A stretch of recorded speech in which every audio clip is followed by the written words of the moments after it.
ახალი სასწავლო წლიდან სკოლებში მობილური ტელეფონების გამოყენება იგრძელება. განათლების რეფორმაში შეტანილი სიახლე მხოლოდ საჯარო სკოლებს შეეხება. გადაწყვეტილების მიზეზად მობილურების ჭარბი მოხმარება სახელდება. ფსიქოლოგები სიახლეს მიესალმებიან და განმარტავენ, რომ გაკვეთილებზე მისი გამოყენება სასწავლო პროგრამის ათვისების უნარს აქვეითებს.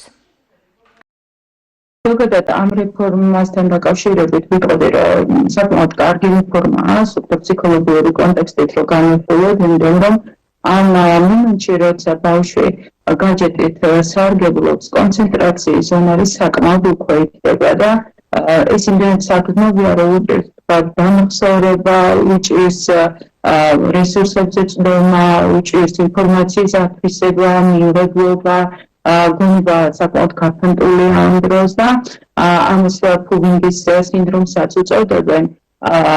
ზოგადად 21 საუკუნის გამოწვევა გაჯეტებზე დამოკიდებულება სხვადასხვა ტიპის სინდრომი და ფობია განვითარდა, მათ შორის მაგალითად ნომოფობიას რო შევეხოთ.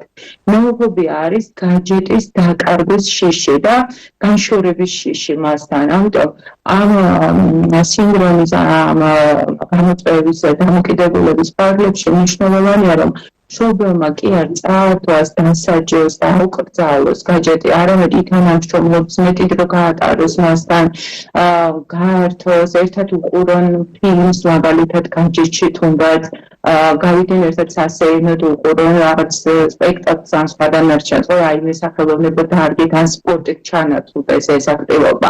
გაჯეტებზე დამოკიდებულება ზოგადად ჩნდება ფაქტობრივად ჩვილობის ასაკიდან, მაშინ როდესაც განსაკუთრებით უჭირთ ბავშვის დაყოლება სხვა ტიპის აქტივობით და ბავშვთან ხდება სათამაშოს მაგიერ ხდება გაჯეტი. აი ეს არის პირველი წყარო, რომელიც რა თქმა უნდა აიკრძალოს განსაკუთრებით 6 წლამდე. და აბსოლუტურად თუ ამოვიღებთ უკეთესია. 6 წლიდან სამომხმარებლო დონეზე შესაძლოა რომ დავტოვოთ სხვადასხვა რეკომენდაციით 40 წუთი, ნახევარი საათი, ზოგი საათზე მეტსაც ამბობს ზოგიერთი კვლევა, მაგრამ მაქსიმალურად რომ შეიზღუდოს, რა თქმა უნდა, აჯეროს, თუმცა ეს შეუძლებელია თუ ბავშვს სხვა ინტერესები არ აქვს. ინტერესებზე, სპორტზე, სახელოვნებო დარგებზე და მშობელთან კომუნიკაციის ხარჯზე უნდა დაიწლიოს ეს პროცესი.